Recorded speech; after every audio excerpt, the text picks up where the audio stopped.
व नसल्ली अला रसूलिल करीम अम्मा बाद फ़ाऊज़ु बिल्लाहि मिनश शैतानिर रजीम बिस्मिल्लाहिर रहमानिर रहीम।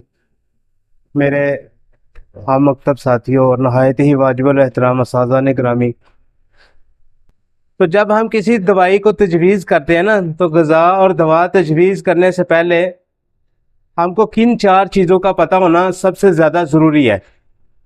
सबसे पहले हमारे सामने बच्चा है, आपने बच्चे की तबीयत देखनी है, बच्चे की उम्र देखनी है। बच्चा छोटा होता है कि बड़ा भी होता है? नहीं, बच्चा बच्चा ही होता है। बच्चे का मिजाज क्या होता है? असाबी गुद्दी। कब? जब वो माँ के पेट से जन्म लेता है तो असाबी गुद्दी कैफियत में होता है। कब तक? जब तक वो दांत नहीं निकाल रहा होता। जब तक दांत ना निकाले उसका मिजाज क्या होता है? असाबी गुद्दी। जब दांत निकालना शुरू करता है तो ये असाबी उजलाती कैफियत में आ जाता है। जब तक उसको एहतलाम नहीं शुरू होता तब तक वो उजलाती असाबी कैफियत में रहता है, उजलाती असाबी में भी शुरू हो जाता है। लेकिन चूंकि आजकल की जंक फूड है, जितने भी जो भी खाना पीना उसके मुताबिक वो उसको खुराक जो है ना जिसकी तरह वो एहतलाम तक और औरत मेंसेस तक वो गुद्दी उजलाती तहरीक में चली जाती है, वो मर्द उजलाती गुद्दी तहरीक में जवान हो जाता है। फिर वो डेढ़ उम्र आती है, फिर बुढ़ापा आता है। ये तीनों ही सारे स्टेजेस आपको याद कराने का मकसद है कि जब कोई बच्चा आपके पास आता है तो आपने उन चीज़ों को सभी के सामने अपने मिजाज के हवाले को मद्देनजर रखते हुए उसकी दवा तजवीज़ करनी है। अच्छा, कुछ साथी सवाल करते हैं, यार उस्ताद मोहतरम ये बता दें कि दुआ की मिकदार कितनी होनी चाहिए?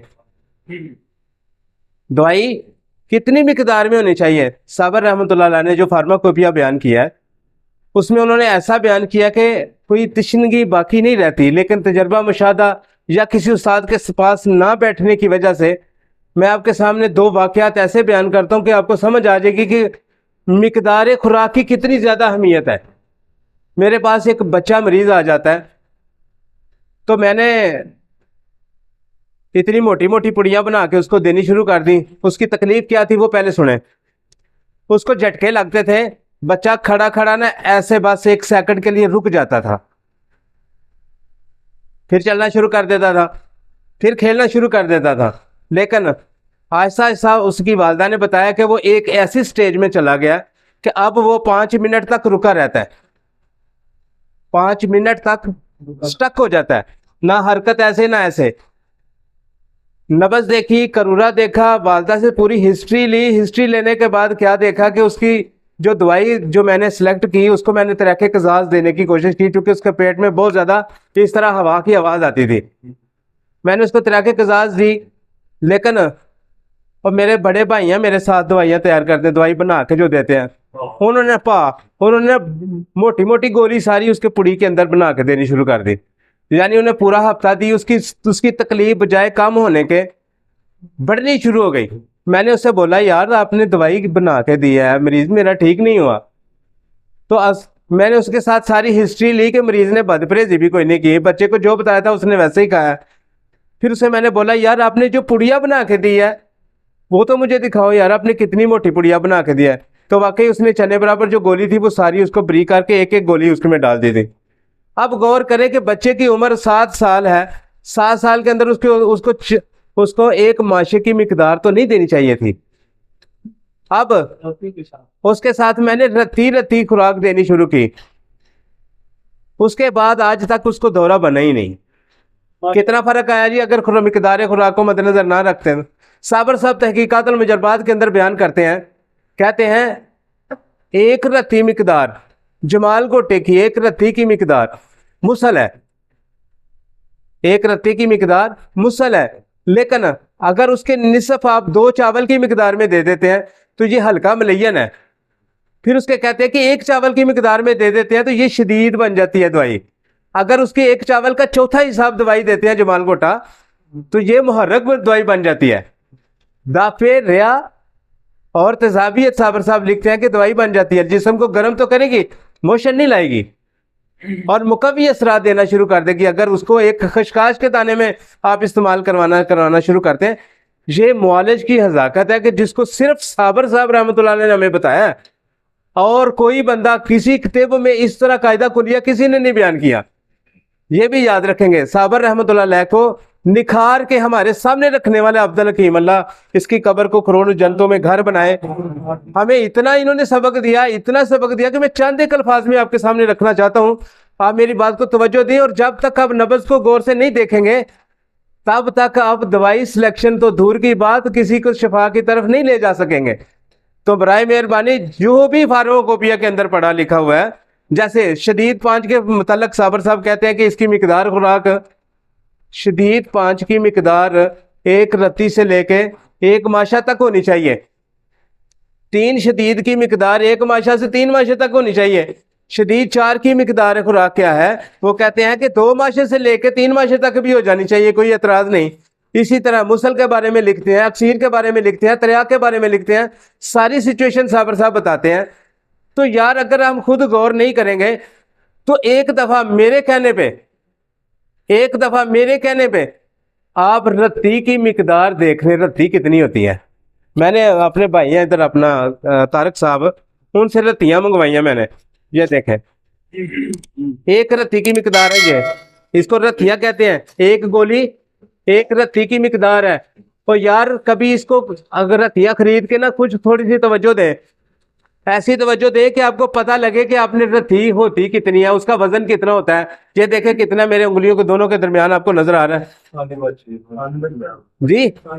काली मिर्च से छोटी होती है ये, ठीक है। लेकिन आप यकीन जाने, मैंने 1 रत्ती की दवाई बना के दी है। मेरे मरीज, इतने बड़े मरीज, इतने कैंसर पेशेंट हैं, एक ऐसे कैंसर पेशेंट है, उनको मैं उनको दवाई दे रहा हूँ। जो भी मैं दवाई, 1 शदीद 5 उसकी दवाई बन रही है, उसको मैं 2 चने बराबर यानी कि 4-5 रत्ती बराबर दवाई देता हूँ, तो उसको शदीद टिस्से पड़नी शुरू हो जाती हैं उसके अंदर। जैसे ही मैं उसकी मिकदार इतनी कर देता हूँ तो उसकी दर्द को आराम आ जाता है। ये 2 केस आपके सामने इसलिए रखे हैं कि जैसे आप मुहर्रक और शदीद और मलयन और मुसल की दवाई की मिकदार को समझना, जांचना समझ जाएंगे, जिस तरह देनी चाहिए उस तरह देनी शुरू करेंगे, तो बराए मेहरबानी आपकी अद्वियात की खपत भी कम होगी। मुआलज के ऊपर जो बहुत ज़्यादा उसने दवाई बना के रखी है, कभी मैं एक ऐसा तालिबे इल्म था कि मैं 1 हफ्ते के अंदर 10 किलो हाजम 5 लोगों को दे दिया करता, 10 किलो। वो अब मेरी दुकान पे 1 आधा किलो दवाई 6 महीने भी खत्म नहीं होती। ये इसलिए मैं आप लोगों के सामने रख रहा हूं कि आप दवाई देने का कुलिया कायदा समझ जाएं। क्या कुलिया है, कौन सा तरीका है जिसको आपने फॉलो करना है, और आप मुहर्रक दवाई को, शदीद दवाई को, तरियाक दवाई को समझ जाएंगे कि यार ये कितनी कितनी देनी चाहिए और किस वक्त देनी चाहिए और क्यों इतनी तकलीफ देती है। याद रखें, जो मुआलज सालेउल कैमूस, फासदुल कैमूस, 2 चीजें।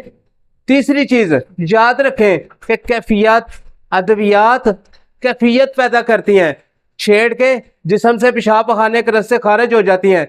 याद रखें, सबसे ज्यादा साबर रहमतुल्लाह अलैह ने ग़िज़ा को अहमियत क्यों दी है। कहते हैं कि सबसे ज्यादा ग़िज़ा को अहमियत इसलिए दी है कि मादी असर ही इसके साथ पैदा होते हैं, खून ही इसके वजह से पैदा होता है, क्योंकि जिस्म को तक़वियत ही सिर्फ ग़िज़ा की वजह से मिलती है।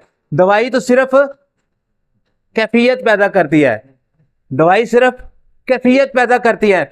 आप उसको टच करें, अगर आपकी तशखीस तजवीज़, अगर आपकी तशखीस साइंटिफिकली बिल्कुल दुरुस्त है, तो आपकी दवाई 1 रत्ती भी काम करेगी।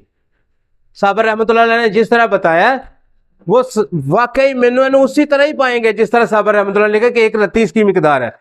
तो मैंने करके देखा है, मेरी दवाई शदीद 5 पता नहीं कितना अरसा हुआ मुझे बनाई हुई, इतनी मिकदार देता हूं। साबर साहब ने 4 रत्ती बोला, मैंने इसका रत्ती का वजन करके रत्ती के उस मिकदार को दिखा के भाई के बोला कि यार इतनी दवाई आपने डालनी है, इससे ज्यादा नहीं डालनी। साबर साहब ने 4 अक्सीर के बारे में लिखा है, 1 चावल दाल मिकदार दें। मैं चावल से ज्यादा दवाई नहीं देता, चूंकि फजूल है। जो दवाई जिस्म के अंदर जज़ब नहीं होगी, पेशाब खाने ना बाहर निकल जाएगी, उसको बड़ी मिकदार में देने का क्या फायदा, पहले तो ये बताएं। दवाई कुलिया ये है कि आपने दवाई को कैफियत पैदा करने के लिए देना है। मादी असरात पैदा नहीं कर सकेगी दवाई कभी भी। दवाई टच होती है। देखें, मरीज मेरे पास दाई टांग की दर्द शदीद है, मरीज को शाटिका पेन है। याद रखें, इधर शाटिका के लफ्ज आ गया। जो दर्द पिंडली तक रहे वो शाटिका नहीं होती, वो गुर्दे की दर्द होती है। जो पहुं तक जाए वो शाटिका होती है। याद रखेंगे, शाटिका की पेन है, मरीज से चला नहीं जा रहा, उसको मैंने रत्ती रत्ती मिकदार की 4 शदीद दवाई देनी शुरू की। दिन में 4 खुराकें दी। सावर साहब ने लिखा कि दिन में 4 दफा दें, 4 दफा ही देने की कोशिश की। मरीज 2 दिन में बिल्कुल क्लियर हो गया। कितनी देर बाद उसको आराम आया? 6 महीने बाद। डॉक्टरों की दवाई पेन किलर फेल है, लेकिन रत्ती रत्ती 4 अक्सीर की मिकदार ने उसके अंदर क्या किया है? दवाई की क्वांटिटी को देना सीख जाए बराए मेहरबानी, उसकी मिकदार को कम से कम करें। दवाई कैफियत पैदा करती है, दवाई कैफियती असरात देती है। आप इतनी मिकदार में क्यों देते हैं? हालांकि दवाई सिर्फ कैफियती असर पैदा करती है। याद रखेंगे, यह सवाल आप लोगों के सामने रखने का मकसद ये है कि आप लोग दवाई दवाई करते हैं। कभी साबर साहब के फार्माकोपिया को पढ़ के तो देखिए, उसके ऊपर लिखा क्या यार, उसको पढ़ को देखें कि उसके अंदर। हाँ, एक चीज आपके ध्यान में और उबाम पैदा करेगी कि अगर 4 रत्ती दवाई मिकदार लिखी है साबर साहब ने, तो भाई बराए मेहरबानी ये रत्ती है, इसको अतीबा हजरात ने रत्ती लफज लिखा है। आपके सामने आ गई, आपने देख ली है, ठीक है। 4 रत्तियां बरीक करके उसका पाउडर एक दफा सामने रखें कि यार 4 रत्ती की मिकदार इतनी होती है। आपको शायद ये मेरी बात बड़ी फजूल लगे कि 4 रत्ती की मिकदार दवाई इंसान को, एक बड़ी पुरानी मैंने आपके सामने बात रखने लगा हूँ। बड़ी देर पहले उस्ताद मोहतरम अब्दुल हकीम साहब के पास मैं जाता था गुजरात, तो एक उनको मैंने केस सुनाया कि उस्ताद मोहतरम ये मेरी एक मरीज़ा है, इसको 8 दिन हो गए, इसको पखाना नहीं आया। तो मिनवल्ला की हंस के कहते ने, आंदे फिर तू 4 मुसल दी मोटी मोटी पुड़ी दी होनी है। आंदे ने फिर तू तो बड़ी मोटी पुड़ी दी होनी। तो मेरा हासा निकल गया। आंदे ने चलिया, और तूने तो नब्ज को गौर से देखा ही नहीं, नब्ज तो गैर मुंतज़िम थी। मैं क्या उस्ताद जी, उस्ताद मोहतरम मेरे रास्ते में उसका घर है, मैं जाते उसको शदीद 4 दवाई दे दूंगा। यकीन अल्लाह गवाह इस चीज का, शदीद 4 की मैंने रत्ती रत्ती की 4 रत्ती की खुराक दी, सारी रात माई बहाने कर दी रही सवेरे में। हाँ जी, तो बराए मेहरबानी ये बात करने का मुख्तर बात करता हूँ कि आप लोगों के सामने ये रखने का मकसद है कि आप रत्ती की मिकदार को समझ जाए। जो पुड़ियाँ हम अपने मरीज को देते हैं, 4 रत्ती की मिकदार में देनी हो तो 4 रत्ती ही देने की कोशिश करें। हाँ, जब मर्ज की शिद्दत हो, जब बीमारी की शिद्दत हो, दर्द की शिद्दत हो, तो उसको दवाई को 4 रत्ती को बार बार रिपीट करने की कोशिश करें, ना कि मिकदार को बढ़ाएं।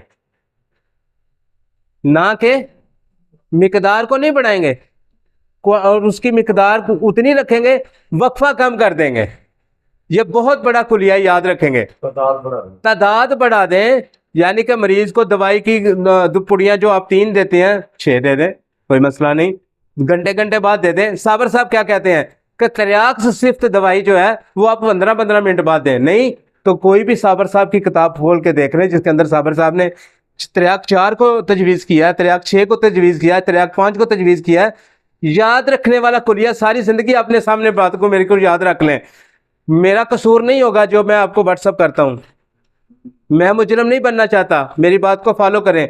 मैं आपको अगर शदीद 4 दवाई सबज दवाई बताता हूँ तो मेरा कहने का मकसद ये है कि आप सिर्फ उसको 4 रत्ती मिकदार में देंगे, या सीखें उसको 4 रत्ती की मिकदार को ही मद्देनजर रखेंगे। साबर साहब ने जिस तरह लिखा है 1 माशे की, तो 1 माशे की मिकदार को मद्देनजर रखेंगे, वरना वो जो परेशानी हो या बढ़े या मरीज को आराम ना आए तो वही मैं मुजरम नहीं। मैं आपके सामने अपनी कम इल्मी भी बयान कर रहा हूँ, जो मेरे समझ आई, जो मैंने कायदा कुलिया सीखा आप लोगों के सामने इसलिए रख रहा हूँ। शदीद 5, त्रियाक 5 त्रियाक की गोली की मिकदार साबर रहमतुल्लाह अलैह ने लिखा है। उन्होंने बोला कि 4 रत्ती, 1 रत्ती से 4 रत्ती, 1 माशा तक भी मिकदार लिखी है। लेकिन मैंने अपने मरीज को 6 त्रियाक की मिकदार 1-1 चम्मच दे के भी देखी है। ये भी मैं आपके सामने रखता हूँ। मरीजा कैंसर पेशेंट है, दोनों छातियों के अंदर जख्म है इतने बड़े, लेकिन वो दर्द की शिद्दत की वजह से इतनी परेशान है ठीक है, आहिस्ता आहिस्ता करके मैंने एक रत्ती मिकदार बढ़ा बढ़ा के 15-15 मिनट बाद 1 चम्मच दवाई दे दी मैंने। एक रत्ती की मिकदार 15-15 मिनट बाद देता रहा, आस्ता आस्ता करके दर्द कम होती गई, रत्ती मिकदार बढ़ाता रहा तक 1 चम्मच तक दवाई देनी शुरू कर दी। मरीजा को उल्टी नहीं शुरू हुई, मरीजा को, लेकिन वो छातियों के अंदर जो नीचे वाला गहराई में हड्डियों के अंदर दर्द होता था, दर्द उसका बंद हो गया। मैंने 2 चम्मच दवाई क्षेत्र की देनी शुरू कर दी, 2 चम्मच दवाई देनी शुरू कर दी। मिकदार, अब मैंने उसकी मिकदार को क्यों बढ़ाया, चूंकि इतना बड़ा भरम और दुनिया में उसके सिर्फ इतना ज्यादा खून निकलता था तो उसको कपड़े रखने पड़ते थे। लेकिन जब मैंने 1 चम्मच दवाई की, चम्मच दवाई देने के बाद उसको खून आना, लेकिन कैसे देना शुरू किया, तरतीब आपको सिखा रहा हूं। एक चावल की मिकदार से शुरू किया, 1 रत्ती पे चला गया, 1 रत्ती के बाद 1 माशे पे चला गया, 1 चम्मच पे चला गया, लेकिन दर्द आहिस्ता आहिस्ता करके इस तरह। जब कभी आपको त्रियाक सिफ्त दवाई देनी पड़े तो बराए मेहरबानी आप लोगों ने क्या करना है, उसकी क्वांटिटी मिकदार उतनी रखनी है, दवाई का टाइम वक्फा कम कर देना है, उसको अपने पास बिठाना है, उसको अपने मरीज की अपनी निगरानी के अंदर रखना है जब त्रियाक सिफ्त दवाई देनी है। ये कुलिया अपनी जिंदगी का हिस्सा बनाए। त्रियाक सिफ्त उस्ताद मोहतरम अभी फरमा रहे थे, उस्ताद शबीर अहमद राज साहब कह रहे थे कि त्रियाक सिफ्त दवाई जहर होते हैं, तो जहर जिस्म पे अप्लाई कब करने होते हैं, जब बदबू पैदा हो, जब बदबू पैदा हो, तोफन पैदा हो, पीप में बदबू पड़ जाए, क्या करना है, त्रियाक सिफ्त दवाई देनी है। देनी किस तरह है, जिस तरह साबर रहमतुल्लाह अलैह कहते हैं। कैसे कहते हैं, कहते हैं कि आहिस्ता आहिस्ता 15-15 मिनट बाद दवाई दे के, दवाई को 15-15 मिनट बाद रिपीट करके उसकी नब्ज को गौर करते जाएं। देखें, बात को जरा समझने वाली बात है। आपने उम्र को भी मद्देनजर रखना है, मरीज के पेशे को भी मद्देनजर रखना है, मरीज के माहौल को भी मद्देनजर रखना है, मरीज के जिस्म के अंदर बढ़ने वाली जो छोटी मोटी अलामात होती है उनको भी मद्देनजर रखना है। चौथा सबसे बड़ी चीज जो होती है, जो इंसान के जिस्म को सबसे ज्यादा मुतासर करने वाली होती है, वो इंसान का माहौल होता है, याद रखेंगे।